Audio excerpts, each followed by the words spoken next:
Muy buenas tardes a todos y a todas. Muchas gracias por vuestra presencia en este acto, que es la tercera etapa de la ruta a la mitad del camino hacia un nuevo país.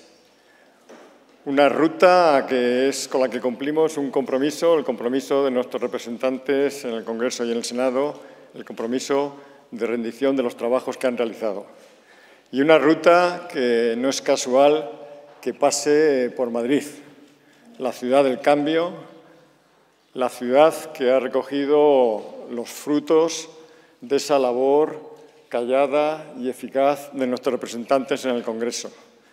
Esa labor que hizo posible la moción de censura por la dignidad y que permitió que los ayuntamientos del cambio se quitaran de encima la losa que suponía las acciones del Gobierno de Rajoy y del ministro Montoro.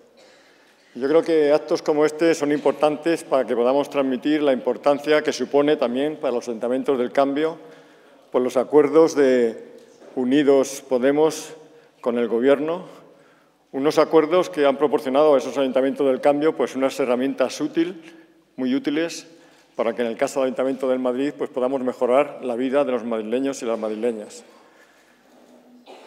Y es que es muy importante la labor que está haciendo Podemos como motor del cambio desde los barrios hasta el nivel europeo. Y por eso me gustaría recalcar la importancia que van a tener las elecciones de mayo del 19, en el que vamos a permitir consolidar ese futuro que han alcanzado ya las alcaldías del cambio, pero que tenemos un reto que es hacer frente a renovar esos ayuntamientos, a extender ese cambio a las autonomías, a las comunidades autónomas y también a entrar con fuerza en el Parlamento Europeo. Y ese cambio, ese reto que tenemos en mayo de 2019 es muy importante porque tenemos elecciones municipales, autonómicas y europeas y es nuestra responsabilidad hacer frente al reto de la extrema derecha, al reto del machismo, de la xenofobia, de líderes como Trump, Bolsonaro, Le Pen, Salvini. Y la única alternativa democrática es la de Podemos, la única alternativa democrática contra esas políticas de odio y contra esas políticas de los mercados. Y eso lo vamos a hacer en España y en Europa. Y para mí es un lujo tener como compañeros de viaje a Yone Belarra, a Pablo Echenique, a Yolanda Díaz y a Íñigo Errejón. Os dejo ya con Yolanda Díaz, nuestra diputada de lujo.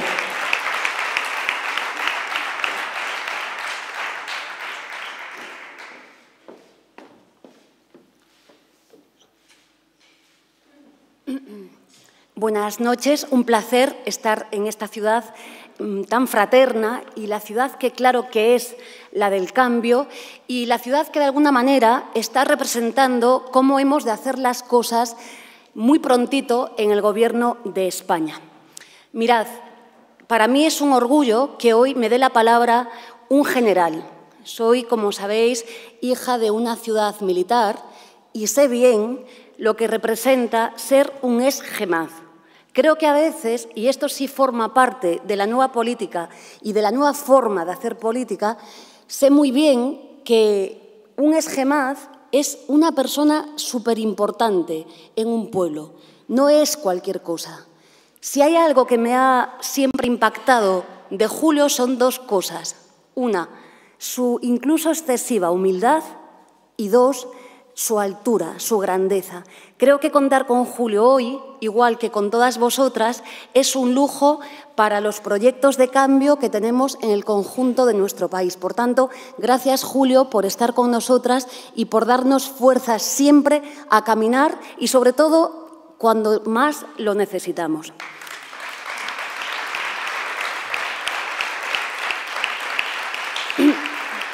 Mirad, hay como tres momentos. Llevamos una vida trepidante y apasionante en términos políticos. Estamos cambiando la vida de la gente. No tenemos ni tiempo a pensar lo que hacemos, ¿no? Siempre me acuerdo de mi gran amigo Xavi Domènech que me decía: Yolanda, estoy un poquito harto de vivir la historia y quizás sería mejor estudiarla y alejarnos un poco de ella. Pero es cierto que digamos que hemos vivido como tres fases políticas, ¿no? Una fase que digamos que es la fase social por excelencia, la fase de la impugnación, la fase de las calles, del 15M, una segunda fase en la que irrumpimos con una fuerza brutal después con el 20 de diciembre, que es la fase, por decirlo de alguna manera, de la política, y la fase en la que estamos actualmente, que es la fase para mí de las políticas plurales, la fase de las políticas que hemos demostrado desde agosto hasta el día de hoy en esa ardua negociación presupuestaria, las políticas que reflejan una nueva España, un nuevo país, en la que dibujamos una manera de vivir de manera diferente. Esto es lo que hemos conseguido en el acuerdo presupuestario. Recuerdo el día que presentamos el acuerdo que muchos periodistas en los corrillos me decían que se habían quedado impresionados, que no daban crédito, que realmente pensaban que estábamos negociando cosas pequeñas, que nunca pensaron que el alcance de las medidas que pusimos encima de la mesa no solo es que las negociáramos y peleáramos por ellas, sino que lo más grande es que las hubiéramos conseguido.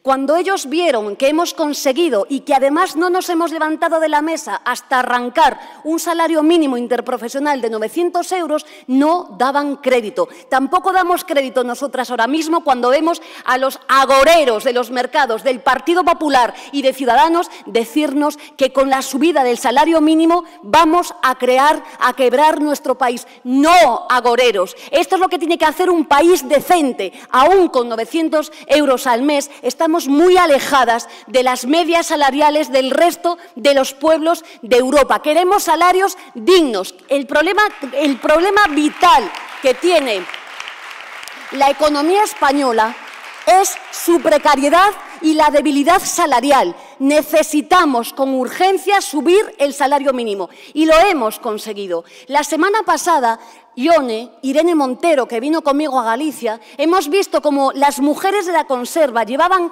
meses en huelga indefinida para, fijaos, mujeres que trabajan con las manos en frío bajo 0 grados, en condiciones casi del siglo XIX, estaban peleando por un salario mínimo, exactamente por tener 14.000 euros al año. Pues compañeras, vosotras con vuestra lucha lo habéis conseguido, pero nosotros arrancamos el salario mínimo. No solo el salario mínimo, la revalorización de las pensiones con el IPC. Y atención, y mensaje al Partido Socialista, porque es lo que va en el acuerdo de gobierno. Revalorización también con la consiguiente modificación del artículo 58 de la Ley General de la Seguridad Social. Es decir, que dejemos de pelear por la revalorización de las pensiones y que sí o sí los pensionistas y las pensionistas de nuestro país se vean revalorizadas anualmente sus pensiones. No solo eso, el subsidio de desempleo para los mayores de 52 años.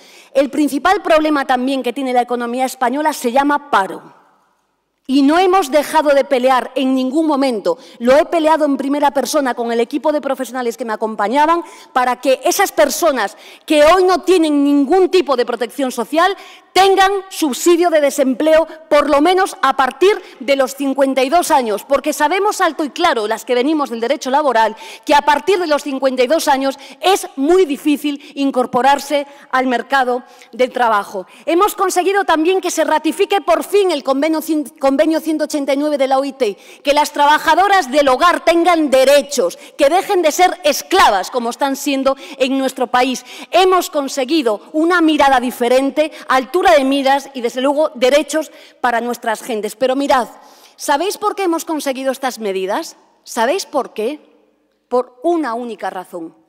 Porque nuestro grupo confederal es determinante. Esa es la clave. Hemos arrancado estas medidas porque somos decisivas. Imaginad que al Partido Socialista le hubiera llegado simplemente con el PNV. ¿Os creéis vosotras que hubieran pactado estas medidas? Os digo yo que no.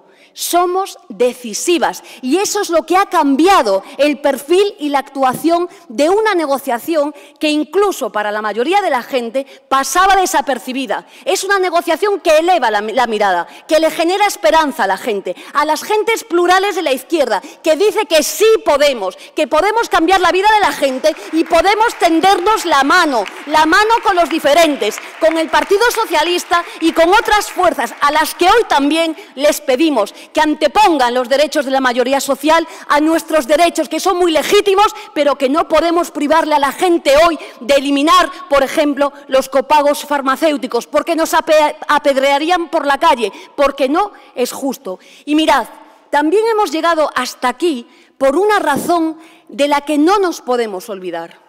¿Por qué es hoy Pedro Sánchez presidente?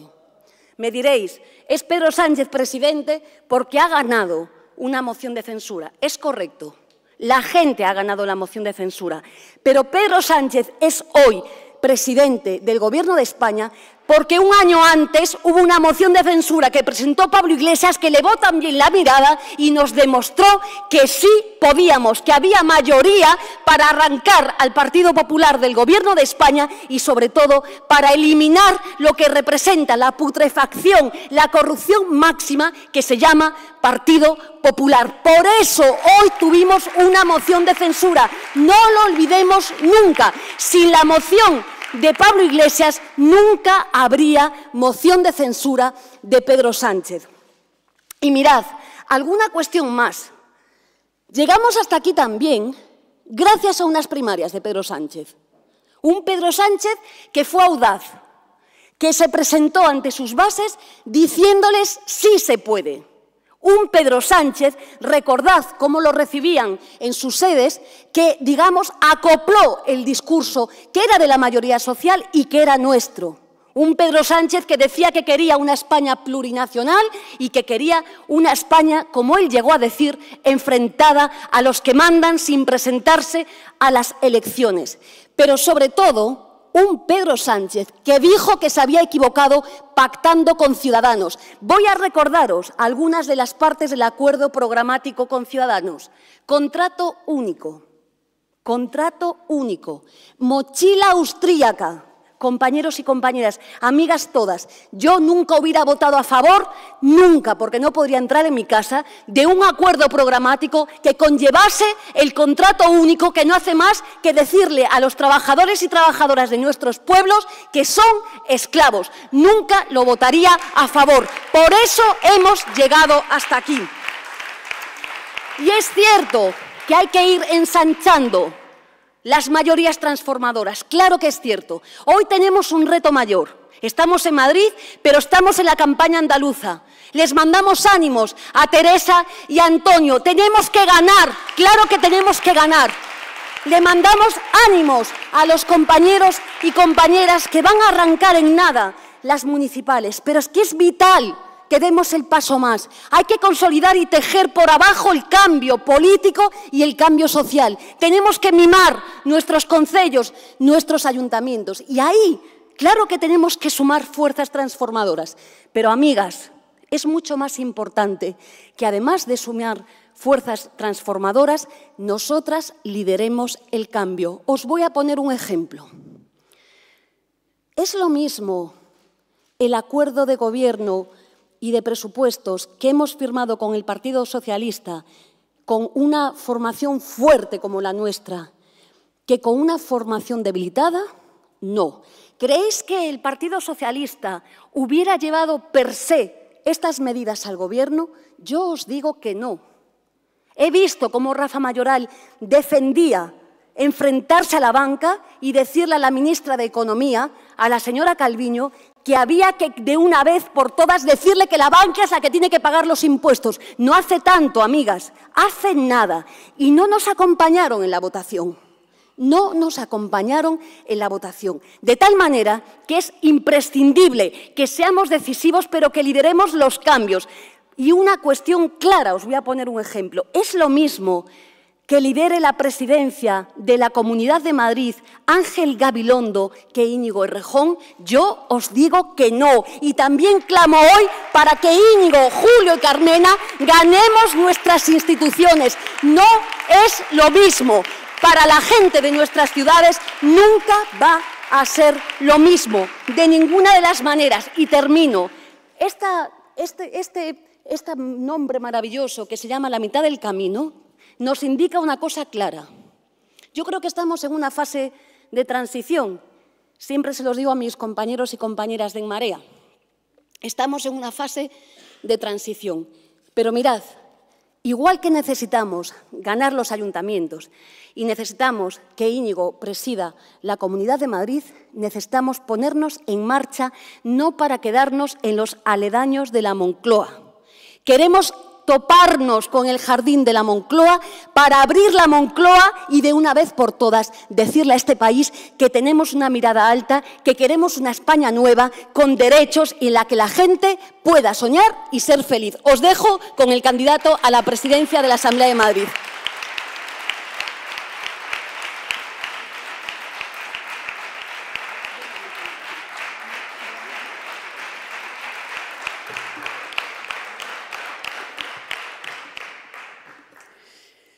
¿Qué tal? Buenas tardes. Es una situación rara aquella en la que nosotros realizamos actos para defender el acuerdo de presupuestos que parece que algunos en el Gobierno de España dan ya por imposible y dicen que no se van a sacar los presupuestos. Y alguien nos podría preguntar que por qué hacemos nosotros actos defendiendo un acuerdo que algunos de sus máximos defensores no le están poniendo mucho énfasis en defender o en pelear hasta el final para que se convierta en ley, en presupuestos generales del Estado.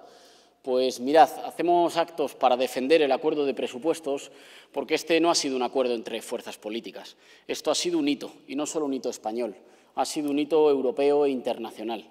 En nuestro país, después de al menos una década de políticas retrocediendo y retrocediendo, se llega a un acuerdo que demuestra que las cuentas pueden salir expandiendo los derechos de la gente, equilibrando la balanza, reduciendo las cuotas a los autónomos, incrementando en más de un 20% el salario mínimo. Y ese acuerdo, en realidad, es casi el paso más importante para acabar con la era Rajoy. Es verdad que la moción de censura sacó a Rajoy del Gobierno, pero al sacar a Rajoy de Gobierno hizo una cosa mucho más importante. Rajoy no repitió Gobierno ni se instaló en la Moncloa porque nos convenciera de que tenía soluciones nuevas para los problemas de nuestro país. Se mantuvo en la Moncloa básicamente convenciéndonos de que no podíamos aspirar a nada más. Se mantuvo sobre una suerte de derrota moral del pueblo español. Mirad, no os merecéis nada mejor que yo. Sobre un clima permanente de resignación y de pesimismo. Nuestro trabajo no era solo sacar a Rajoy en la Moncloa, porque Rajoy era el síntoma, pero pasará a la historia como un síntoma. El problema fundamental es que Rajoy cabalgaba un clima de resignación, de desilusión, de desmoralización, de convencer al pueblo español que no se podía aspirar a nada más. El acuerdo de presupuestos es un acuerdo que comienza de forma definitiva a demostrar que hay otro camino. Que además es un camino que hemos presentado orgullosos a la vista de toda la ciudadanía española y convencidos de que es el mejor sin renunciar a convencer a nadie, explicando que a nosotros las cuentas nos cuadran, pero con la gente dentro, y explicando que no hay ninguna excusa, ni técnica, ni económica, ni política para el camino desastroso de la última década en España, que nos ha dicho que nos íbamos a desarrollar más si le hacíamos permanentemente regalos a una minoría de privilegiados y le poníamos cada vez más zancadillas a las familias españolas, a los trabajadores españoles, a los autónomos españoles, a las pequeñas empresas de españoles que levantan todos los días nuestro país, en nuestros pueblos y en nuestros barrios. La derrota de ese clima de resignación, es decir, el demostrar que las cosas podrían ser de otra forma, nos ha devuelto a lo que es nuestro compromiso como generación. Y nosotros como generación no teníamos ante nosotros la tarea de sacar a Rajoy. Es una tarea muy pequeña para una generación. Teníamos ante nosotros la tarea de reconstruir nuestro país. Reconstruir un país que la crisis, que la corrupción, que la patrimonialización de las instituciones como si fueran chiringuitos de unos pocos, que la desigualdad, que la precariedad habían agrietado. Así que nosotros tenemos frente a nosotros no la tarea de escorar nuestro país hacia la derecha o hacia la izquierda. Esa es una tarea que a mí me parece poco ilusionante. Lo que teníamos ante nosotros es la tarea de volver a ser un país, de reconstruir nuestro país como un lugar en el que nadie se quedará atrás, un lugar en el que, hoy habréis visto las declaraciones, ha habido un portavoz de una empresa que tiene a sus trabajadores todos como posiblemente falsos autónomos, entregando cosas en bicicleta y entregando pedidos, que ha dicho, hombre, nos haría una faena el Tribunal Supremo si nos obligan a contratarlos. no le deseo ningún mal a esa empresa, pero le deseo que entienda que mi país es un país moderno y que en España la ley se tiene que respetar. La respetan sus trabajadores que se dejan la piel en una bicicleta y la tienen que respetar también quienes se lucran de tener a trabajadores que no dan de alta en la Seguridad Social, de tener a trabajadores que los tienen en condiciones de precariedad o de exclusión permanente. Nuestra tarea no es girar nuestro país en un sentido o en otro. Nuestra tarea es reconstruir nuestro país, hacer un país de nuevo. Y para eso, el acuerdo de presupuestos es un primer paso. ¿Es un acuerdo que refleja todo lo lejos que queríamos ir? No. Ahora, ¿el Partido Socialista habría ido tan lejos sin nuestra presencia? Yo creo que no hay nadie, no hay un solo español que se lo crea. Es un acuerdo que refleja que hemos marcado un rumbo. No es que hayamos dado todos los pasos hacia ese rumbo, pero hemos marcado en qué dirección queremos caminar. Y en ese sentido, el acuerdo de presupuestos marca un antes y un después. Porque demuestra que hay otro camino y que hay un camino que se puede transitar. Por eso es un acuerdo que no se puede quedar en las noticias, es un acuerdo que tenéis que hacer vuestro. No hacemos actos para contar lo que ya se ha contado en la televisión, hacemos actos para socializar una idea que tiene que llegar a todos los barrios, a todas las familias y a todos los bares de nuestro país. Ese acuerdo demuestra que las cosas se pueden hacer de otra forma. Y cuando las derechas en nuestro país solo tienen como argumento, frente al acuerdo del avance, solo tienen como argumento el miedo, vendernos catástrofes y vendernos cataclismos, les tenemos que decir que ya han empezado a perder. Cuando un actor político en la discusión solo tiene como argumento el miedo, el cataclismo, el bloqueo de esa coalición del enfado o hidra de Aznar de tres cabezas que son Vox, Rivera y Casado, les tenemos que decir que en realidad en España, por desgracia, porque yo creo que esto no es bueno para España, hay una sola agenda política. En España hay solo una agenda política, existe exclusivamente la agenda política progresista. ¿Y qué nos encontramos al otro lado? Pues al otro lado nos encontramos una coalición de las derechas que se va a Europa a pedirle a Europa que bloquee los acuerdos del Parlamento español, que se va a Europa a hacer propaganda contra lo que puedan decidir los parlamentarios de su país para intentar que bloqueen la subida del salario mínimo, la reducción de cuotas a los autónomos o 500 millones más en las ayudas a dependencia. Hay que decirlo claramente, tienen una concepción de España tan estrecha, tan estrecha, tan estrecha, que en realidad hacen política contra nuestro país. En nuestro país la coalición de las derechas es una coalición opuesta a los intereses generales de España. Es una coalición permanente del bloqueo y del enfado que trabaja contra la posibilidad de la mejora de vida de los españoles. Y, por tanto, nosotros hemos abierto un camino. ¿Lo conseguirán bloquear sí o no? Pues siempre hemos dicho que en España, para que haya solución a nuestra crisis histórica, hay que llegar a un acuerdo plurinacional y hay que llegar a un acuerdo social. No va a haber una cosa sin que haya la otra. Y ahora, esa hidra de tres cabezas, esa coalición del enfado de los Rivera, de los Vox, de los Casado, que están instalados exclusivamente en el bloqueo, en la política de la confrontación, ¿tiene interés en que se solucione una de las dos? No. Tiene interés en manipular el enfrentamiento entre pueblos y entre territorios para evitar que podamos solucionar también el enfrentamiento, la fractura producida por la desigualdad, por la exclusión social, por lo que se nos ha roto en este país durante la crisis, que es que las familias que sí cumplen la ley, que sí que trabajan, que sí se esfuerzan, que sí intentan legar lo mejor a sus hijos, no saben si al final del recorrido habrá algo, porque ha habido unos pocos, muy pocos, que se han saltado sistemáticamente las normas y se han puesto por encima de la ley. Cuando digo que en realidad solo existe una agenda política en España, que es la agenda progresista, que es la agenda de los acuerdos que equilibran la balanza y que modernizan nuestro país y estructuran nuestra economía, lo digo con un cierto pesimismo. Nos toca la responsabilidad, pero esto también es un motivo de orgullo, de ser un referente europeo e internacional. En todas partes surgen las opciones políticas de la desconfianza en el otro, de la insolidaridad, de esos que se llaman políticamente incorrectos porque le hacen la pelota a los privilegiados y culpan de todos los males a los que están abajo, que eso no es un políticamente incorrecto, eso de toda la vida lo hemos llamado un cobarde. En toda Europa soplan los vientos de la desconfianza, de no fiarnos del vecino, de tener miedo de qué va a pasar en el futuro, de echarle la culpa a los que están en situación más difícil. Bueno, pues es un orgullo que España y Portugal sean un referente ibérico. Es un orgullo que nuestro país, con el acuerdo de presupuestos que ha puesto y que ha marcado un antes y un después, se pongan como referente y digan, no, miren, no es verdad, de la crisis no salimos peleándonos entre nosotros, de la crisis salimos cooperando, de la crisis salimos restableciendo el estado del bienestar, de la crisis salimos protegiendo a quien ha protegido nuestras familias y nuestra economía en los años más duros, en los años más difíciles, en los años cuando algunos corrían a sacar el dinero fuera de nuestro país y cumplían y mantenían nuestro país a flote las familias trabajadoras, los pensionistas, los autónomos, los pequeños empresarios. Eso significa, en realidad, que el acuerdo Se apruebe o no se apruebe, y ahí le tenemos que pedir al presidente Sánchez que no baje los brazos, que no ceje en la obligación de llegar hasta el final para que ese acuerdo se convierta en una ley de presupuestos generales del Estado. Ese acuerdo ya es...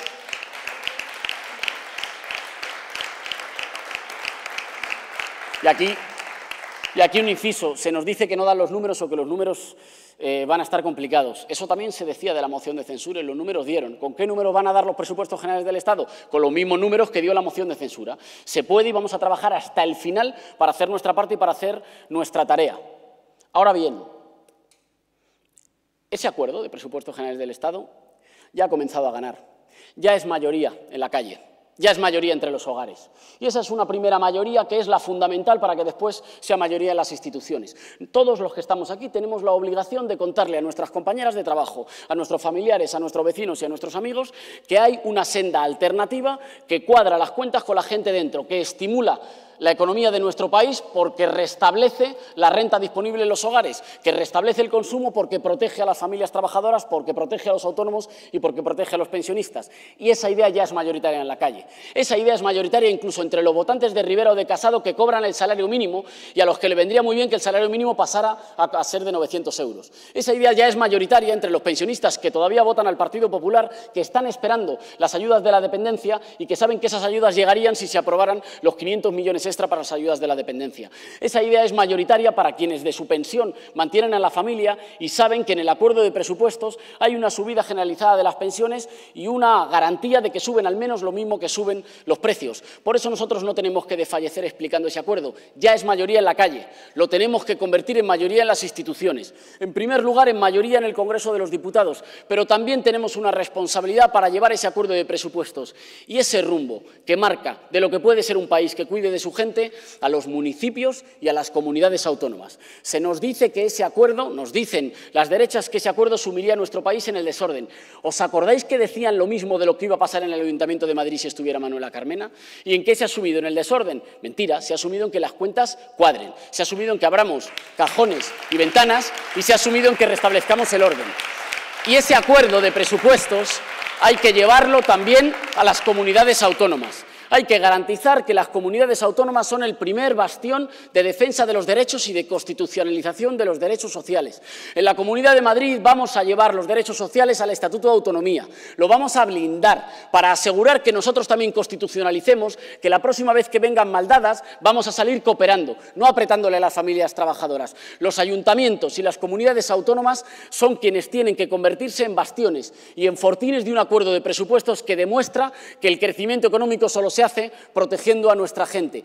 El acuerdo no es bueno solo para la gente de izquierdas. El acuerdo no es bueno solo para la gente que nos ha votado. Hay 400.000 pensionistas en Madrid que cobran por debajo del salario mínimo interprofesional y que se van a beneficiar de ese acuerdo. Hay 600.000 trabajadores en la Comunidad de Madrid que cobran el salario mínimo interprofesional o menos y que se van a beneficiar de ese acuerdo. Hayan votado lo que hayan votado. No estamos haciendo política para los que voten izquierda o voten derecha. Estamos haciendo política para el conjunto del pueblo español. Este acuerdo también es bueno para los madrileños. Me gustaría ver a todos los representantes de los madrileños defendiendo un acuerdo que le mejora la vida a la gente trabajadora que más se lo merece y si ellos no lo hacen, lo haremos nosotros, volviendo a convertir Madrid, la ciudad de Madrid ya lo ha sido, y la Comunidad de Madrid en el corazón de la España nueva. Muchas gracias, sí se puede.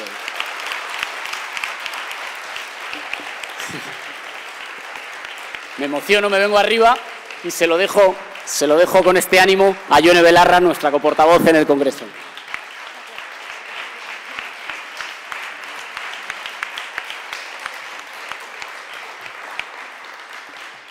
Yo ya había avisado que era mala idea lo de presentarnos entre nosotros, porque siempre la liamos parda, o sea que... Bueno, buenas tardes a todos y a todas. Yo lo primero que quería hacer era daros las gracias por haber venido a este acto.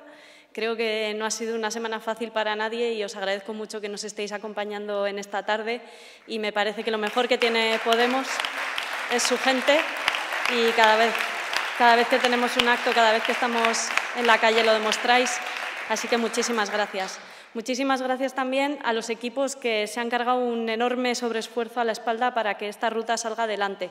Tenemos un enorme trabajo en las instituciones, tenemos un enorme trabajo habitualmente en Podemos y los equipos han hecho un esfuerzo extraordinario y maravilloso para que podamos salir a contar este acuerdo de presupuestos. Y yo quería darles las gracias y pedir un aplauso para ellos y para ellas que se dejan la piel, las compañeras de redes, de prensa, de producción. Muchísimas gracias. Muchas gracias también a mis compañeras. Es una suerte contar con Yolanda Díaz, que no es de Podemos, pero que es una compañera, una hermana casi, que se deja la piel en el Congreso y ya habéis visto que no hay nadie que defienda a los trabajadores y trabajadoras de este país con el corazón, el cariño y la dedicación y la capacidad técnica con lo que ella lo hace. Muchas gracias también a mis compañeros. La verdad es que yo quería empezar contando una cosa que me pasó el otro día. El otro día iba en el metro al Congreso por la mañana y me encontré en el vagón en el que me tocó con una situación un poco tensa, bastante violenta, en la que había una pareja de un señor y una señora mayor que estaban increpando a un grupo de chavalitas muy jóvenes, tenían entre 18, yo no sé porque ya calculo mal las edades, pero diría que tenían entre 18 y 19 años aproximadamente. Y esta pareja estaba increpando a las chicas porque había dos que se estaban besando y le estaba diciendo que era un escándalo público, que era una vergüenza que se estuvieran besando en el metro, no sé qué. Y a mí me pareció una agresión LGTB-fóbica en toda regla, me puse bastante tensa, pero lo que me pareció más maravilloso de la escena fue cómo reaccionó el grupo de chicas jóvenes en el que con muchísima educación, he de decir que con una enorme educación, pero también con muchísima firmeza, le dijeron a aquella pareja que ellas tenían derecho a ser quienes querían ser, que ellas tenían derecho a amar como quisieran amar y que ellas tenían derecho a besarse en el metro.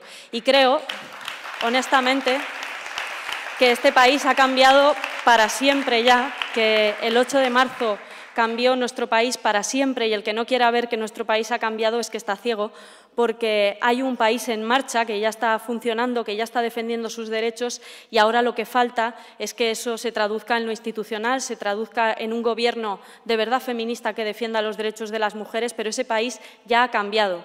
Y yo creo que este 8 de marzo en realidad ha sido un revulsivo, un retomar de alguna manera, impulsar un impulso constituyente que ya inició el 15M y que el 15M puso encima de la mesa un impulso constituyente que refundó ya nuestro país, que lo hizo nuevo de alguna manera.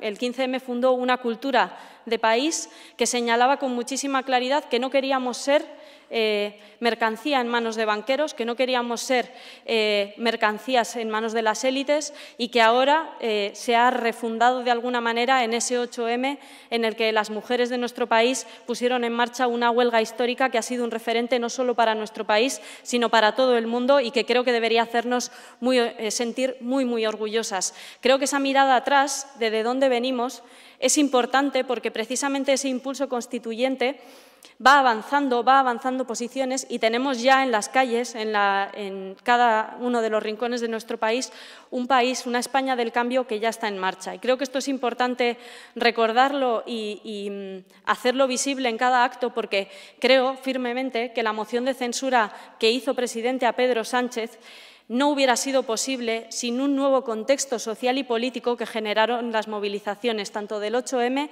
como las mareas de pensionistas y como tanta gente de múltiples maneras que salió a la calle en estos últimos meses. Yo me atrevo a decir que el Partido Socialista no habría presentado esa moción de censura que presentó Pedro Sánchez, pero que me atrevo a decir que ganó Pablo Iglesias, en el que creo que no habría sido posible si no fuera por esa movilización, ese contexto social y político que generó la gente que fue consciente de que tenemos que corresponsabilizarnos de los cambios. Y creo que este es el aprendizaje. Tenemos ya, los de Podemos, ya 5 años de vida, ya somos jóvenes, pero no tanto, y creo que el mayor aprendizaje, la mayor evaluación que se puede hacer de lo que ha ocurrido en estos últimos años es que, como somos más fuertes, como somos más poderosos, no es solo peleando en la calle o no es solo trabajando en las instituciones. Como somos más poderosos y más poderosas es con una alianza privilegiada entre quienes estamos en las instituciones y quienes se movilizan en forma de sociedad civil organizada en las calles. Y esa alianza es la que nos ha traído todos los éxitos que hemos cosechado. La moción de censura no habría sido posible sin esa movilización y no habría sido posible este acuerdo presupuestario sin esa movilización. Por eso, creo que es más importante que nunca que tengamos claro que de este acuerdo tenemos que ser todas y todos corresponsables, que este acuerdo solo va a ser posible, solo se va a hacer realidad si entre todas y todos defendemos otro país posible. Y esto es muy importante que lo tengamos claro porque a veces puede ser sencillo o puede parecer fácil, bueno, ya lo han conseguido.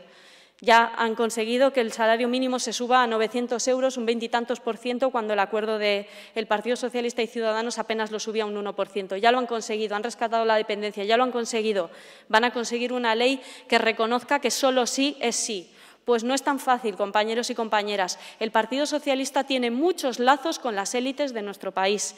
Tiene enormes lazos que le atan las manos. Lo hemos visto estas semanas con el Tribunal Supremo y con el impuesto de los bancos. Solo cuando la gente se moviliza, el Partido Socialista se mueve.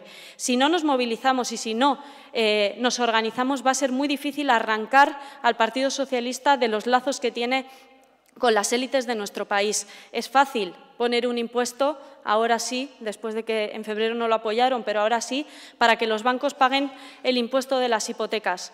Pero ¿qué pasa con todas esas familias a las que les han robado 3.000 euros prácticamente de media a cada una de las familias que ha contratado una hipoteca en los últimos años? ¿Esas familias no tienen derecho a que les devuelvan el dinero? Claro que sí, tienen derecho a que les devuelvan el dinero y tenemos que seguir peleando para que les devuelvan el dinero, claro que sí. Para eso os necesitamos.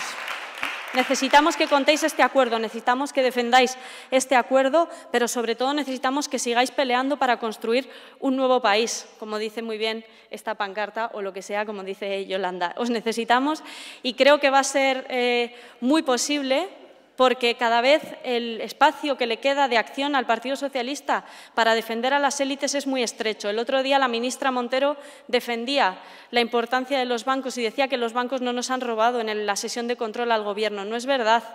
No es verdad, ministra. Los bancos le han robado a la gente de este país y nosotros y nosotras, que nos debemos a la gente, tenemos que defender a la gente en las instituciones. Creo que esto es fundamental porque a los bancos solo se les va a torcer el brazo si los atamos en corto, de la misma manera que a las eléctricas solo les vamos a recortar los privilegios si nos unimos y les atamos en corto. Y lo mismo en el caso de los bancos, a los que solo les vamos a poder recortar privilegios si les atamos en corto. Y todo eso solo lo vamos a poder hacer con vosotros y con vosotras. Creo que estamos en un momento en el que muchas cosas pueden cambiar. Hemos visto que sistemáticamente, y el otro día se usaba esta palabra que me hace mucha gracia, el Gobierno se comporta de una forma timorata, y el Gobierno se comporta de una forma timorata cuando le dejamos. Tenemos que poner mano dura, tenemos que conseguir que giren y, bueno, no quiero alargarme mucho más, pero creo fundamentalmente que eso lo vamos a hacer entre todas y todas, entre todos y todas. Creo, además, que los mismos que dijeron que no se podía, que no había números para echar a Rajoy, son los mismos que van a volver a repetir ahora que no se puede. Hemos oído ya muchísimas veces, demasiadas veces, estamos cansadas de oír lo que no se puede. Sí hay números suficientes para sacar este acuerdo adelante y lo que tenemos que hacer es defenderlo entre todas y todas. Muchas gracias. Os dejo con Pablo Echenique.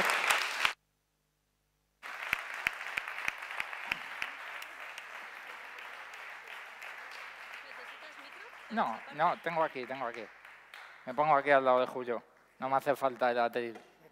Bueno, buenas tardes a todos y a todas.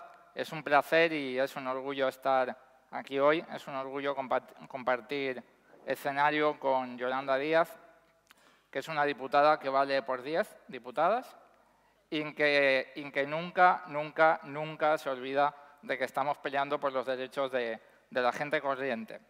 Es un orgullo compartir escenario con uno de los dirigentes políticos más inteligentes que he conocido y que tiene que convertirse sí o sí en presidente de la Comunidad de Madrid. Es un orgullo compartir escenario con Íñigo.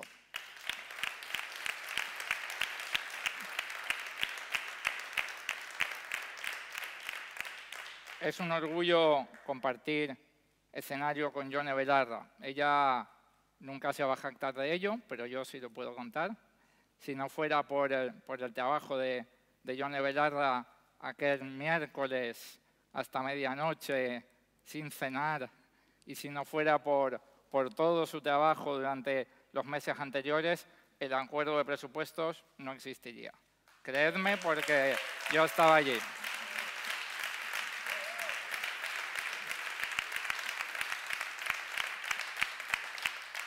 Y es un orgullo doble, después de la semana que hemos vivido, compartir escenario con Julio Rodríguez. Creo que es increíble y creo que hay que reconocer no solamente el currículum de Julio, sino también la discreción, la altura de miras y el compromiso con el proyecto colectivo del cambio político que tiene Julio. Pero ¿qué os voy a contar a la militancia de Madrid, ¿no? Que lo tenéis tan cerquita y lo sabéis mejor que yo? Yo creo que solamente un cierto tipo de soldado puede ser general y solamente un cierto tipo de general puede ser soldado. Es un honor.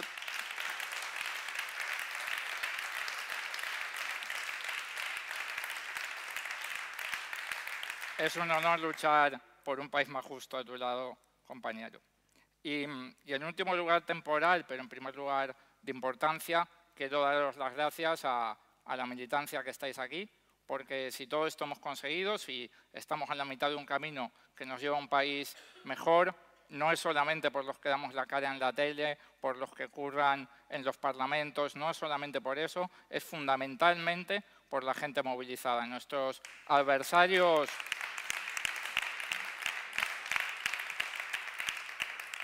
adversarios tienen dinero, nuestros adversarios tienen amigos en el poder económico, tienen amigos en los poderes mediáticos. Nosotros no tenemos nada de eso, pero tenemos a la gente y sin la gente nosotros nunca vamos a poder cambiar este país a mejor. Por eso es un honor compartir este rato con vosotros y vosotras, con la gente que nunca perdió la esperanza y la gente que es fundamental para que podamos seguir andando ese camino del cual ahora estamos a la mitad.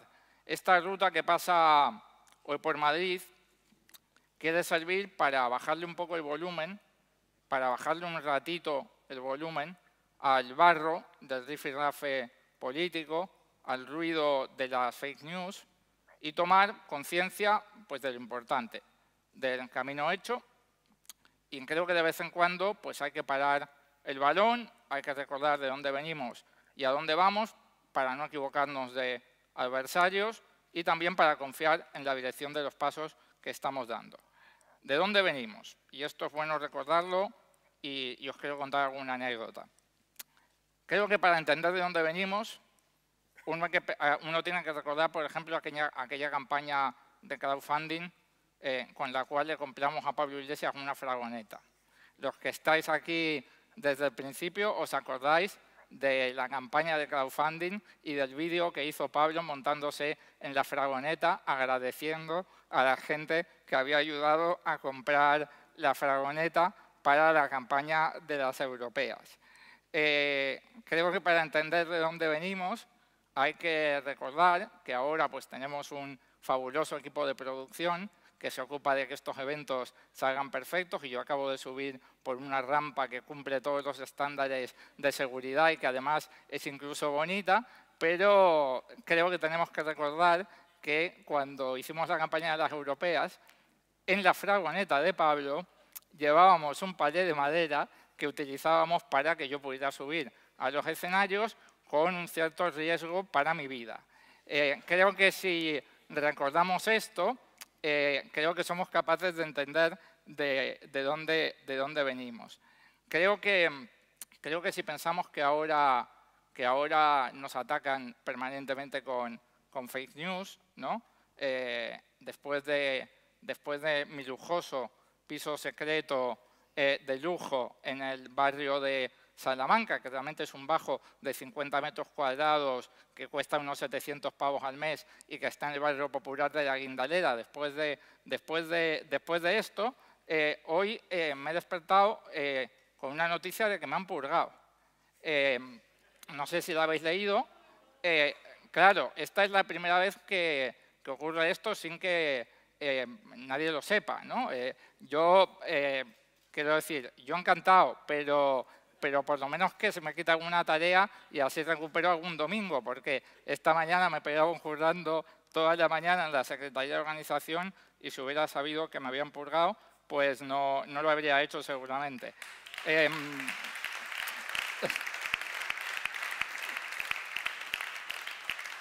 Y hablo de la fake news porque lo que nos pasa ahora es esto, pero lo que nos pasaba cuando empezamos era una cosa muy diferente y era que no nos sacaban en ningún medio de comunicación. Y aquí acabo con otra anécdota para recordar de dónde venimos. Plena campaña de las europeas, no salíamos en ningún medio de comunicación. Un amigo mío conoce a un locutor que trabaja en la SER de Zaragoza. Y digo, bueno, esta es la mía, ¿no? Me invitan a una pequeña entrevista. Digo, es casi imposible salir en un medio de comunicación, lo que haga falta. Me voy allí solo y cuando llego a la SER de Zaragoza, pues había 5 escalones en la puerta del edificio y no había manera de subir. Y yo dije, pues esta entrevista la tengo que hacer. Así que paré a 4 señores de una camioneta de Segur y les pedí que me echaran una mano, me subieron a pulso, hice la entrevista y al bajar me bajaron los compañeros y compañeras periodistas de la SER. Así empezamos, de ahí venimos y lo recordamos cada día. Nosotros venimos de las calles, nosotros venimos de las plazas, nosotros venimos de los colegios, venimos de las universidades, venimos de los bares, de las oficinas, venimos del desempleo, venimos de ser científicos o de ser albañiles, venimos de ser jefes del Estado Mayor de la Defensa o de ser soldados y nos dijeron que si tanto nos molestaba estar gobernados por corruptos y por banqueros, nos presentáramos a las elecciones. Así que nos presentamos y se tuvieron que comer sus palabras. De ahí venimos y, como digo, no se nos olvida ningún minuto, de ninguna hora, de ningún día. De ahí venimos.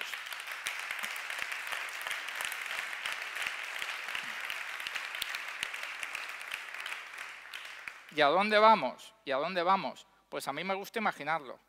A mí me gusta imaginarlo. Vamos a un país en el que no se deja a nadie atrás. Vamos a un país en el que todo el mundo tiene una vida digna, tiene una vida completa y tiene una vida segura. Una vida segura donde seguridad significa saber que vas a llegar a fin de mes. Significa saber que si te pones malo te van a cuidar. Significa saber que si tienes un accidente no te va a dejar tirado el Estado, no te va a dejar tirado tu país y vas a poder seguir llevando una vida digna. Significa saber que tus hijos y tus hijas pueden ir a la universidad, independientemente del salario que tú ingreses en tu casa. Esto significa seguridad y creo que tenemos que hacer un esfuerzo cada día por imaginarnos ese país mejor, ese país más justo hacia el que tenemos que transitar. Porque esa es la meta, porque eso es lo que hay al final del camino, ese país mejor y más justo, esa nueva república que fundó en 15M y saber hacia dónde vamos, pues ayuda a caminar. Y creo que también hay que ser claros en esto, y es evidente, y no sorprende a nadie que lo diga, aún no estamos ahí. Aún no estamos ahí, aún no hemos llegado, aún estamos a la mitad del camino y tenemos que ser inteligentes, tenemos que ser valientes, tenemos que ser generosos y tenemos que seguir trabajando día y noche para seguir avanzando. Porque, como muy bien decía Yone, pues hemos conseguido cosas muy importantes. Gracias al empuje de las mujeres el 8 de marzo, gracias al empuje de los pensionistas y las pensionistas en la calle, gracias a los taxistas, gracias a las Kellys, pues conseguimos echar a Mariano Rajoy, conseguimos mandar a M. Rajoy a Santa Pola. Y después de 7 años de oscuridad y de políticas regresivas y de recortes y de políticas crueles con los débiles y serviles con los poderosos, no se esperaba este país que pudiéramos echar a M. Rajoy, y lo echamos. Y después de echarle, se abrió un nuevo escenario que permite llegar a otro tipo de acuerdos, como por ejemplo el acuerdo que estamos contando en esta ruta. Acuerdos que permiten subir el salario mínimo a 900 euros, que permiten aumentar la financiación en ley de dependencia un 40% nada menos, que permite regular la factura de la luz, pero no a cargo del bolsillo de los españoles, a cargo del bolsillo del oligopolio eléctrico, que ya suficiente dinero está ganando y de manera no muy limpia. Un acuerdo que permite eliminar privilegios fiscales de los que más tienen, a la vez que se reduce la carga fiscal de la gente trabajadora, bajando el IVA de productos de primera necesidad, como los productos de higiene femenina o como los productos veterinarios, bajarle la cuota a los autónomos que menos ganan. Este nuevo escenario político, a la mitad del camino, permite llegar a acuerdos como este. Y este es el punto en el que nos hallamos, y creo que es importante no olvidar que los poderosos, que los buitres, que sus delegados en los parlamentos, en los gobiernos y en los tribunales trabajan día a día y trabajan sin descanso para que demos pasos atrás. No solamente para que no demos más pasos adelante, sino también para que demos pasos atrás. Y ya están apareciendo voces que dicen exactamente lo mismo que decían cuando esos poderes económicos y mediáticos impedían a Pedro Sánchez llegar a un acuerdo con nosotros y que acabaron decapitándolo en la calle Ferraz. Esos poderes están diciendo últimamente: Pedro, y si mejor te juntas con Albert Rivera, que es muy español y muy del IBEX 35, y te dejas de líos con los vascos, con los catalanes y con los que quieren investigar la corrupción de la monarquía y subirle los impuestos a la banca. Eso están diciendo los poderosos, que decían lo mismo cuando intentaban hace muchos meses que no llegáramos a acuerdos con Pedro Sánchez. Esos poderes que intentaron primero ir a una gran coalición entre el PSOE y el PP, con parada intermedia en Ciudadanos, y que después intentaron mantener a M. Rajoy repitiendo como loros que no daban los números y que no se podía. Esos mismos poderosos pues siguen moviendo los hilos, como es evidente, para desmantelar lo conseguido y para que siempre gane la banca. Y creo que ahora que estamos en el principio de la campaña andaluza, creo que en este sentido hay que hacer una pregunta legítima a Susana Díaz. Susana Díaz intentó que funcionara un gobierno de Albert Rivera con Pedro Sánchez. Luego colaboró para echar a Pedro Sánchez cuando Pedro Sánchez empezó a mirar a su izquierda. Después de hacer esto, se presentó a las primarias con un planteamiento que básicamente decía que había que seguir manteniendo a M. Rajoy en el gobierno. Perdió esas primarias y siguió defendiendo ese planteamiento, mantener a la Gürtel en la Moncloa, después de haber perdido las primarias. Susana Díaz ha hecho lo imposible por evitar que hubiera un gobierno progresista en España. Ha hecho lo imposible. Así que ahora que hablamos de presupuestos generales del Estado y también de las elecciones andaluzas, la pregunta es de rigor. Señora Susana Díaz, ¿quiere usted que haya presupuestos o no? Creo que hay que hacerle esta pregunta a la señora Susana Díaz. Y desde el máximo de los respetos, porque la pregunta es legítima. La pregunta es legítima. Al fin y al cabo, Susana Díaz apoyó un acuerdo entre Pedro Sánchez y Albert Rivera, en el que, como muy bien ha explicado Yone antes, se subía un 1% el salario mínimo interprofesional. 7 euros al mes, menos que el IPC. Es decir, se bajaba el salario mínimo interprofesional y lleva más de 3 años gobernando con Ciudadanos en Andalucía. Así que yo creo que la pregunta, con todo el respeto, es una pregunta legítima. Juan Marín, el candidato de Ciudadanos en Andalucía, no es Inés Arrimadas, la candidata, es Juan Marín, dijo esta mañana en una entrevista que Ciudadanos no dejará paso a Susana Díaz y que si Ciudadanos deja paso a Susana Díaz, pues él deja su escaño. Esto pues no se lo cree nadie, ¿no? Porque este señor forma parte del mismo partido que el señor Albert Rivera, que juró y perjuró en campaña electoral que nunca haría presidente a Mariano Rajoy y luego lo hizo presidente. Pero bueno, ahí está dicho, ahí está dicho. Y yo creo que ya que está dicho, pues hay que hacer una pregunta parecida a Susana Díaz. Segunda pregunta. Señora Susana Díaz, ¿va a gobernar usted con Ciudadanos o con el PP? Hacemos la pregunta, pero sabemos la respuesta. Y la respuesta es que la única manera de que la derecha no entre en el gobierno de la Junta de Andalucía es que gane Adelante Andalucía, es que gane Unidos Podemos, es que gane Teresa Rodríguez. Por eso,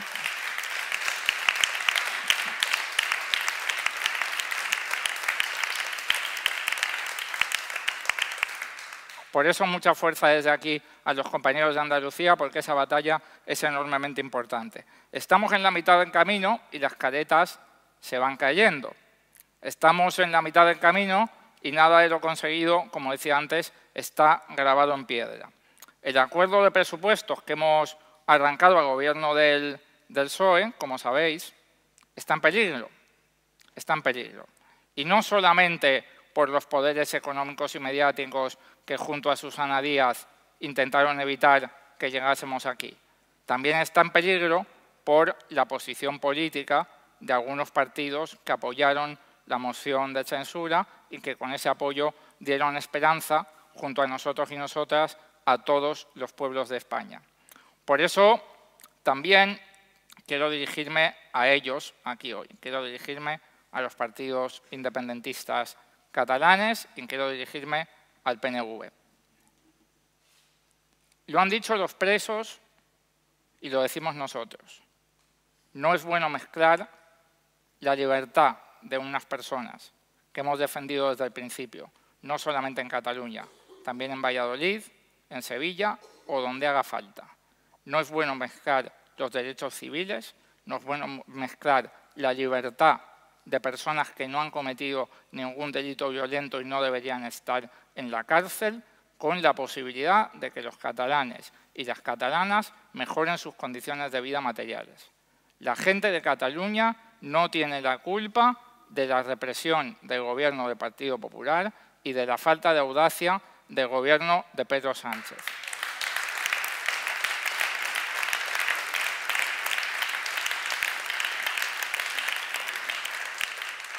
Y lo dice una persona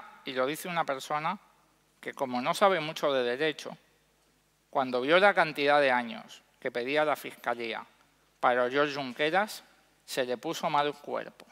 A mí se me puso mal cuerpo en mi casa cuando vi que pedían 25 años de prisión para un padre de familia, para una persona que podrá tener ideas muy diferentes a las que tenemos nosotros, pero que es un demócrata y que no ha cometido ningún delito violento. Se me puso mal cuerpo.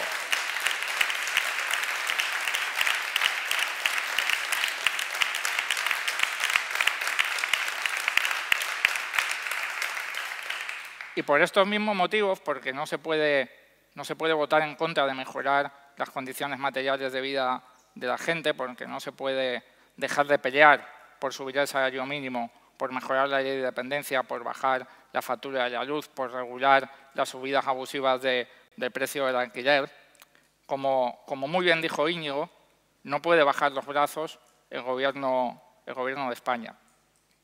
Están diciendo, últimamente, esta mañana ha dejado la puerta abierta la ministra portavoz, la ministra Celaá, están diciendo que a lo mejor ni siquiera traen el proyecto de presupuestos generales del Estado a la Cámara.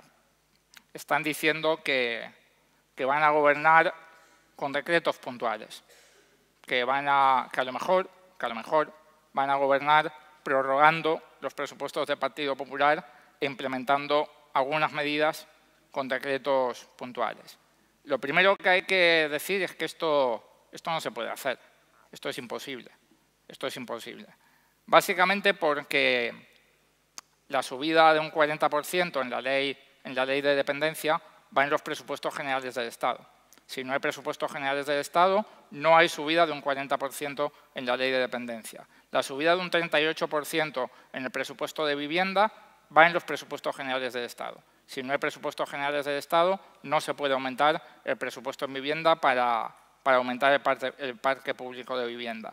La subida en ciencia e I+D+I, que supone mejores proyectos de investigación, que supone más contratos predoctorales y postdoctorales, va en los presupuestos generales del Estado y, por lo tanto, si no se aprueban, no se va a subir el presupuesto en ciencia e I+D+I. E incluso la subida del salario mínimo tiene impacto presupuestario, porque hay algunos trabajadores de la administración pública que ganan el SMI y hay algunas ayudas de la administración pública que están referenciadas al SMI, con lo cual, si no hay presupuestos generales del Estado, posiblemente no se pueda subir tampoco el salario mínimo interprofesional. Con lo cual no se puede hacer lo que está planteando el Gobierno. No se puede mejorar de la misma manera la vida de la gente con una prórroga presupuestaria y con decretos puntuales. Y además, el Gobierno no tiene mayoría en el Senado, no tiene mayoría en la mesa del Congreso, y bajar los brazos y aceptar que no va a haber presupuestos sería tanto como aceptar que han perdido también la mayoría de la moción de censura en el Congreso de los Diputados. Y en ese contexto, si el Gobierno no tiene mayoría en el Senado, no tiene mayoría en la mesa del Congreso y no tiene mayoría tampoco en el Congreso de los Diputados, Pedro Sánchez no tendría más remedio que convocar elecciones generales. El Gobierno, desde nuestro punto de vista, y ya voy acabando, no puede bajar los brazos y se lo tiene que currar. Se lo tiene que currar. ¿Va a pasar a la historia el Gobierno de Pedro Sánchez como el único gobierno de la democracia que no ha conseguido sacar adelante ni un solo presupuesto general del Estado? ¿Va a pasar a la historia el Gobierno de Pedro Sánchez como un gobierno del PSOE que ha gobernado solamente con presupuestos del Partido Popular? Nosotros vamos a trabajar para que esto no sea así. Nosotros vamos a trabajar para volver a desmentir una vez más a los que dicen que no dan los números y que no se puede. Nosotros vamos a trabajar para que se aprueben los presupuestos generales del Estado y en ese Congreso de los Diputados, de nuevo, nuestros diputados y diputadas vuelvan a ser los únicos que gritan sí se puede de todas las bancadas del Congreso de los Diputados. Vamos a trabajar para que eso pase.